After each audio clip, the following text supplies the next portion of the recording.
అంజనాపురంలో వీరయ్య, సోమయ్య అని ఇద్దరుండేవారు.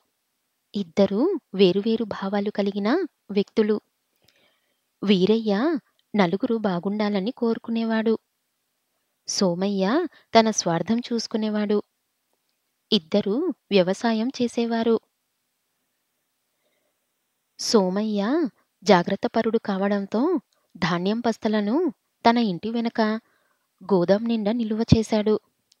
కూలీలకు కొద్దిగానే పంచేవాడు. వీరయ్య అందుకు భిన్నం. పంట చేతికి రాగానే కూలీలకు ఎక్కువగానే ముట్ట చెప్పేవాడు. ఇదిలా ఉండగా ఒక ఏడాది తీవ్రంగా కరువు వచ్చింది. రైతుల పరిస్థితి అగమగోచరంగా మారింది. సోమయ్యకు మాత్రం ఏ బెంగా లేదు. తన దగ్గర నిలువ చేసిన ధాన్యం చాలా ఉంది.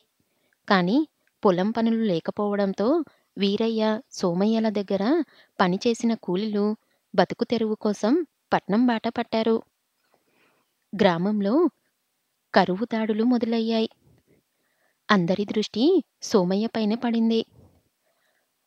అంత కరువుతో అల్లాడుతుంటే సోమయ్య మాత్రం కడుపులో చల్ల కదలకుండా తాపిగా ఉన్నాడు. ఒకరోజు రాత్రి సోమయ్య ఇంటిపై కరువు దాడి జరిగింది.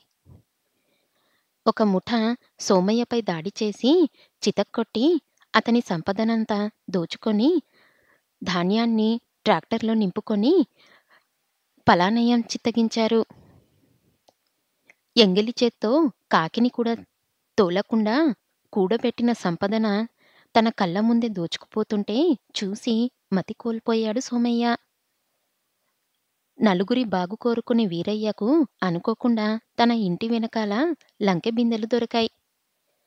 వాటిని నిజాయితీగా ప్రభుత్వానికి అప్పగించి నజరాన పొందాడు. ఆ డబ్బుతో నలుగురిని ఆదుకుంటూ తను సుఖంగా బతికాడు. ఎప్పటికైనా అక్కరకొచ్చేది మంచితనమే అని, దానిని ఎవ్వరు దొంగలించలేరని వీరయ్యను చూస్తే అర్థమవుతుంది. అలవి మీరిన అత్యాశ, పిసినారితనం పనికిరాదని, దురాశతో కూడబెట్టిన సంపదన పరుల పాలు కాక తప్పదని సోమయ్య ఉదంతనం తెలియజేస్తుంది.